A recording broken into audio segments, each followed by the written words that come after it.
अस्सलाम वालेकुम everyone, welcome to learning program channel. इस वीडियो में हम लर्न करेंगे पैनिक डिसऑर्डर, घबराहट की बीमारी। हमें घबराहट क्यों होती है।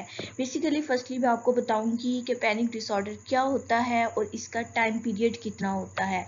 मतलब कि अगर आपको पैनिक अटैक हुआ है तो कितने टाइम पीरियड के लिए ये अटैक हुआ है और इसके बेसिकली कौन कौन से अलामात हैं जिससे हमें मालूम हो सकता है कि ये पैनिक डिसऑर्डर है, आपको पैनिक अटैक हुआ है। और आपको इस वीडियो में ये भी लर्न करवाऊंगी कि पैनिक अटैक आपके लिए किस हद तक खतरनाक है या नहीं है, तो किस तरीके से हम इसके इलाज कर सकते हैं, इसकी ट्रीटमेंट क्या है, ये सब चीज़ें इस वीडियो में मैं लर्न करवाऊंगी अकॉर्डिंग टू DSM-5 जो हमारे पास आज के दौर में साइकोलॉजिस्ट एंड साइकेट्रिस्ट फॉलो करते हैं। So students and other followers, अगर आप इस चैनल पे न्यू हैं तो आप इसे सब्सक्राइब करें और बेल आइकन को ज़रूर प्रेस कर दें, क्योंकि अब नेक्स्ट जो है हम साइकोलॉजी के मजीद डिसऑर्डर्स को लर्न करने वाले हैं। और अगर आपको ये वीडियो हेल्पफुल लगती है तो इसे लाइक एंड शेयर ज़रूर करें। पैनिक डिसऑर्डर क्या होता है? ये एक पैनिक अटैक होता है जिसमें ये एक एंग्जाइटी डिसऑर्डर की टाइप है, जिसमें बाय रिक्योरेंट होता है, बार बार अटैक होता है, अनप्रिडिक्टेबल, जिसके आप कोई पेशगोई नहीं कर सकते, जो आप पहले से प्रिडिक्ट नहीं कर सकते कि कल को जो है अटैक हुआ था तो आज भी इसी टाइम पे अटैक होगा, ऐसा कुछ नहीं आप प्रिडिक्ट कर सकते।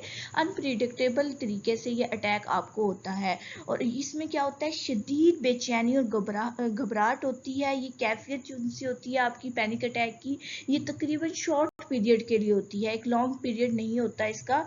कुछ सेकंड्स के लिए कुछ पर्सन्स में देखा गया है कि ये अटैक होता है और कुछ पर्सन्स में देखा है कि हाफ हॉर्स तक भी ये अटैक हमने कि उसे अटैक होता है, तो वो तकरीबन आधा घंटा भी अटैक रहता है। तो ये हम इसके मजीद अलामात देखते हैं कि इसकी अलामात क्या है पैनिक डिसऑर्डर की, कि पैनिक डिसऑर्डर में हम कौन कौन से सिम्टम्स देखते हैं। सबसे पहले हम बताते हैं ये अनएक्सपेक्टेड होता है, मतलब आप प्रिडिक्ट नहीं कर सकते। उसके बाद ये डिस्कम्फर्ट स्टेट होती है, आप कुछ मिनट्स के लिए, कुछ टाइम के लिए, कुछ सिम्टम्स हैं आप देखें इसमें से, अगर आपके पास 4 सिम्टम्स, 4 अलामात इनमें से अगर आप जो है प्रिडिक्ट कर लेते हैं, इट्स मीन कि उसे पैनिक अटैक हुआ है। फर्स्टली आप उसका जो दिल की धड़कन है वो तेज हो जाएगी, नसें फूल जाएंगी, हार्ट का बहुत ज़्यादा प्रोफाउंडिंग हो जाएगा, पसीना आने लग जाएगा, हाथ पांव बहुत ज़्यादा जो है ट्रबलिंग करने लग जाएंगे, शेकिंग करेंगे, वो घबराहट होगी उसे, हाथ पांव जो है उसके कांपने लग जाएंगे। उसके बाद उसका जो सांस है वो बंद होने लग जाएगा, शॉर्टेज हो जाएगी उसकी सांस की।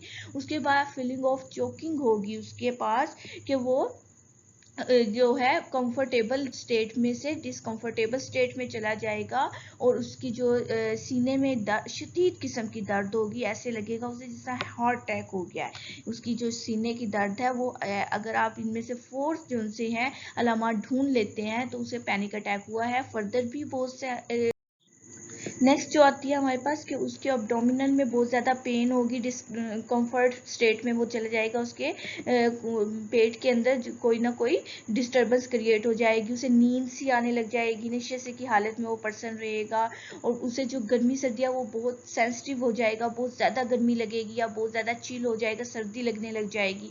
सेंसेशन जो फीलिंग इसके हॉट एंड कोल्ड के हैं वो बहुत ज़्यादा पीक पे काम करेंगे। उसके बाद जो उनसे हैं उसकी सेंसेशंस जो उनसी होती है वो गैर मामूली हो जाएंगी, रियलाइजेशन होती है, मतलब कि वो रियलिटी से बिल्कुल कट ऑफ सा हो जाता है, दूसरों से डिटेक्ट नहीं कर पाता, दूसरों से मिलता नहीं है, डिपर्सनलाइजेशन हो जाता है, बचता है सिचुएशन से। उसके बाद जो उनसा है उसको वो अपना कंट्रोल लॉस कर देता है, उसे फियर होता है, हालांकि वो कंट्रोल लॉस करता नहीं है लेकिन उसे इस चीज़ का खौफ होता है कि वो अपना कंट्रोल लॉस कर देगा। उसके बाद उसे डाइंग का फेयर होता है, मतलब कि मौत का भी डर होता है। इन 2 चीज़ों का डर होता है सिर्फ, लेकिन ये चीज़ें उसके साथ होती नहीं हैं। ये आते हैं आपके पास क्राइटेरिया ऑफ पैनिक डिसऑर्डर। जब आपको पैनिक डिसऑर्डर होता है तो इनमें से कोई 4 जो है अलामात आपके साथ पेश होती हैं। तकरीबन ये 1 मंथ आपके साथ ऐसे हो रहा हो, तब आप इसको प्रिडिक्ट करते हैं कि ये आपका पैनिक डिसऑर्डर है, और आप इसके बारे में जो पैनिक डिसऑर्डर है इसके कॉन्सिक्वेंसेस के बारे में जो उनसे होते हैं कि आपका जो आप ऐसा फील करते हैं कि आप जो कंट्रोल है वो अपना नहीं मेंटेन रख सकते, आपको हार्ट अटैक हो गया है। मोस्टली पीपल देखा जाता है पैनिक अटैक होता है तो आप वो हॉस्पिटल्स में जाते हैं और अपने ईसीजी करवा रहे होते हैं, अपने हार्ट अटैक के वो फीलिंग्स बता रहे होते हैं, वो कहते हैं हमें हार्ट का मसला हो गया है। एक्चुअली हार्ट अटैक नहीं होता ना, तो वो हार्ट का प्रॉब्लम होता है, बल्कि उन्हें जो सा है पैनिक अटैक हुआ होता है, जिसकी वजह से उन्हें ऐसे फील हो रहा होता है कि उनकी जो चेस्ट है उसमें इतनी पेन हुई है कि उसे हार्ट अटैक या फील लाइक हार्ट में उसके पेन है। ये सिर्फ आपके पैनिक अटैक होते हैं जिसमें आपको घबराहट सी होती है और आप ऐसे फील करते हैं। नेक्स्ट आपको बताऊंगी कि ये होता क्यों है पैनिक अटैक। देखिए, और उसके बाद वो कह रहे हैं ये जो अटैक है ये आपके बिहेवियर को चेंज कर देता है। आप ये बात अवॉइड करने लग जाते हैं कि आप ना तो आप एक्सरसाइज करते हैं, ना आप उस सिचुएशंस में जाते हैं जहाँ से आपको घबराहट लगती है। आप कहते हैं मुझे दोबारा से वो अटैक हो जाएगा पैनिक, और जो कि ना मेरे लिए मुश्किल क्रिएट कर देगा, और फिर मैं जो है अपना कंट्रोल नहीं मेंटेन रख सकूंगा। और उसके बाद जो सा है इसका कोई वो कह रहे हैं physiological effect of the substance हमने नहीं एट्रीब्यूट किया, इसका disturbance is not attributed to the physiological effect. इसके लिए मुख्तलिफ ड्रग्स दी जाती है, मेडिसिन दी जाती है, ये आपके पास आ जाती हैं इलामात पैनिक डिसऑर्डर। नेक्स्ट आता है कि हम इसको ट्रीटमेंट अगर करेंगे तो किस किस तरीके से करेंगे। स्टूडेंट, इससे पहले मैं आपको बताती हूँ कि ये वजह क्या है, पैनिक अटैक होता क्यों है। अगर एक दफ़ा आपके साथ हो जाए तो हम कहते हैं ये पैनिक अटैक है, कि बगैर किसी वजह के भी हो सकता है, इसकी वजह भी नहीं हो सकता है इसकी कुछ वजूहात भी हों। वो कौन सी हैं? हमारे दिमाग में बायोलॉजिकल फैक्टर्स ऐसे हैं कि हमारे दिमाग में बेसिकली जो कंट्रोल कर रहे हैं, हमारे ऑटोमेटिकली कंट्रोल फंक्शन है एमिगडाला के अंदर, वो हमारे पास न्यूरॉन्स को भेजते हैं मैसेज, और वो न्यूरोट्रांसमीटर के थ्रू वो मैसेज फ्लो करता है और उसका रिटर्न हमें आंसर आता है। तो स्टूडेंट्स, ऐसे होता है वो जो मैसेज जाता है और उसका जो आंसर आता है, हमारे पास ब्रेन में मुख्तलिफ फंक्शंस हैं, न्यूरॉन्स हैं जो उन चीज़ों को जाके अलर्ट कर देते हैं एज अ अलार्म की सूरत में वो जो अलर्ट करते हैं, जिससे हम फौरन से भागते हैं उस सिचुएशन से। पैनिक अटैक वाले पर्सन के वो जो सिस्टम होते हैं वो कंट्रोल में नहीं हो रहते, मतलब जिस सिचुएशन में उन्हें भेजने होते हैं वो सिग्नल्स, वो उसमें नहीं भेजते, बगैर वजह के वो सिग्नल्स भेजना शुरू हो जाते हैं, जिसकी वजह से वो उसके रिजल्ट में क्या होता है, न्यूरोट्रांसमीटर रिलीज होने से उसे पसीना आने लग जाता है, हाथ पांव कांपने लग जाते हैं, सीने में दर्द शुरू हो जाती है, वो न्यूरोट्रांसमीटर के रिलीज होने से। हमारा जो पूरा सिस्टम है, जो अल्लाह पाक ने हमारे जिस्म का सिस्टम बनाया है, वो एक केमिकल चेंजिंग पे बनाया है, कि हर चीज़ का अल्लाह पाक ने एक चेंजिंग रखी है, कि जब आप हैप्पी होते हो तो आपके केमिकल रिलीज होते हैं, जब आप सैड होते हो देन आपके केमिकल रिलीज होते हैं। पैनिक अटैक वाले पर्सन के वो जो केमिकल्स होते हैं वो सही से रिलीज नहीं होते, मतलब कि वो जिस टाइम आप नहीं भी खुश, आपके वो पैनिक अटैक वाले पर्सन के वो रिलीज होने लग जाते हैं। फॉर एग्जाम्पल, उसे नहीं भी कोई खौफ और उसके वो न्यूरोट्रांसमीटर रिलीज होते हैं, वो केमिकल रिलीज होने की वजह से उसके जो है पसीना आने लग जाता है, वो सब सिम्टम्स में से कोई सी 4 सिम्टम्स उसके रिलीज हो जाते हैं। सो स्टूडेंट्स, वो पैनिक अटैक बन जाता है और वो फील करता है कि वो मुझे, मोस्टली जो से हमारे पास क्लाइंट्स आते हैं उन्हें ये नहीं पता होता कि हमें पैनिक अटैक हुआ था, वो मोस्टली हॉस्पिटल्स में अपना हार्ट के जो सा है सॉल्व करवाते हैं, लेकिन जब वहाँ से उन्हें रेफ़र किया जाता है किसी साइकोलॉजिस्ट के पास या साइकेट्रिस्ट के पास, देन उन्हें कंफर्म होता है कि ये पैनिक अटैक हुआ था, जिसके कोई रीज़न नहीं है हमारे पास।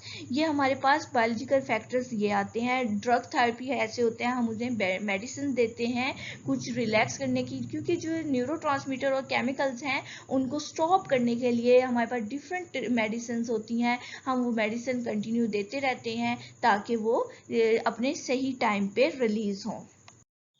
नेक्स्ट आती है कोग्निटिव पर्सपेक्टिव। दो थेरेपीज हैं इसमें, दो तरीके से हम इसकी जो है ट्रीटमेंट कर सकते हैं। एक तो हम उसकी ड्रग्स दे देते हैं क्योंकि उसका बायोलॉजिकल फैक्टर है, उस बॉडी के अंदर केमिकल्स को कंट्रोल करने के लिए हम उन्हें मेडिसिन दे देते हैं। दूसरी हमारे पास आती है हमने उनके कोग्निशन पे काम करना होता है। तो स्टूडेंट कोग्निशन पे कैसे काम करना होता है, जो हम सोचते हैं, सोचने से भी हमारे बहुत से न्यूरोट्रांसमीटर रिलीज होते हैं, केमिकल्स रिलीज होते हैं जो हमारे पैनिक अटैक का सबब बनते हैं। सो सीबीटी इस पे अप्लाई की जाती है। सीबीटी अप्लाई करने का मकसद कि उसकी कॉग्निशन पे काम करना और उसके बिहेवियर को चेंज करना। कैसे? फर्स्ट स्टेप में आपने उसे बताना है कि ये आपका पैनिक अटैक है, ये आपके लिए वो बहुत ज़्यादा ख़तरे वाली बात नहीं है। जो ज़्यादातर क्लाइंट्स जो हैं पैनिक अटैक के आते हैं वो ये एक्सप्लेन करते हैं कि अगर मैं ड्राइविंग कर रहा हूँ तो हो सकता है मुझे ये अटैक हो और मैं कोई एक्सीडेंट कर दूँ, उसे ये फियर होता है। एक्चुअली ऐसे नहीं होता। आप अपने आप को इतना ज़्यादा, आपका जो उनसे है मेमोरी बिल्कुल ही फारिग नहीं होती, आपको सब कुछ पता होता है। इस अटैक में ये कुछ सेकेंड्स के लिए होता है और जिसमें आपकी सिचुएशन जो उनसी है, हालत ऐसी हो जाती है घबराहट वाली कि आप अपने आप पर कंट्रोल नहीं रहता। लेकिन ऐसा नहीं है कि आप एक्सीडेंट कर देंगे, आप अपनी कार को स्टॉप कर सकते हैं, इतनी आपकी हालत होती है। फर्स्टली आपने उसे बताना है कि आपके लिए ये ज़्यादा नुकसानदेह नहीं है, ये डिसऑर्डर, उस डिसऑर्डर से घबराना नहीं है क्योंकि वो डिसऑर्डर रियली भी बहुत ज़्यादा डेंजरस नहीं है किसी भी क्लाइंट के लिए। सेकेंडली आपने उसे क्या करना है, सीबीटी में आपने उसे एक्सरसाइज करवानी है और एक्सरसाइज के बाद जब उसके पसीना आएगा, दिल की धड़कन तेज हो जाएगी, उसकी नसें फूल जाएंगी, तो आपने उसे बताना है। ये सब सिचुएशन आपके उस टाइम पे भी होती हैं। तो अगर आपकी इस टाइम पे ये सब सिचुएशन हो रही है और आप नॉर्मल हैं तो आप उस टाइम पे भी अपने आप को नॉर्मल किया करें, क्योंकि ये सिचुएशंस आपके ज़रूरी नहीं है आपको कोई बीमारी है तो ही आपको ये सांस का फूलना या घबराहट होना या आपके जो सा है दिल की धड़कन का तेज होना, ये आपके एक्सरसाइज करने से भी ये चीज़ें होती हैं। ये इसकी बेसिकली टू जो है ट्रीटमेंट है, बायोलॉजिकल पर्सपेक्टिव से एंड कोग्निटिव पर्सपेक्टिव से।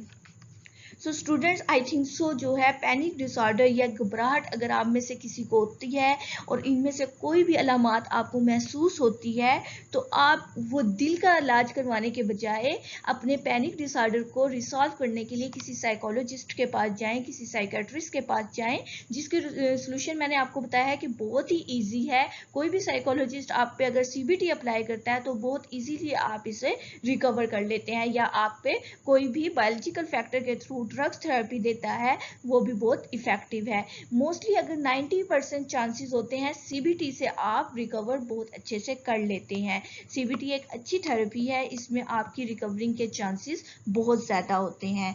तो मेरा मैसेज है उन लोगों के लिए अगर जिन्हें घबराहट होती है, जिन्हें लगता है कि उनके जो सा है सीना फट जाएगा या दिल की धड़कन इतनी तेज़ हो गया है कि दिल का दौरा पड़ जाएगा या अटैक हो जाएगा, तो वो अपने जो से मेडिकल टेस्ट करवाने के बाद उनके मेडिकल टेस्ट अगर ठीक आते हैं, उन्हें हार्ट अटैक का कोई इशू नहीं है, तो that is panic disorder and do must be consult with the psychologist. So students, Allah Hafiz.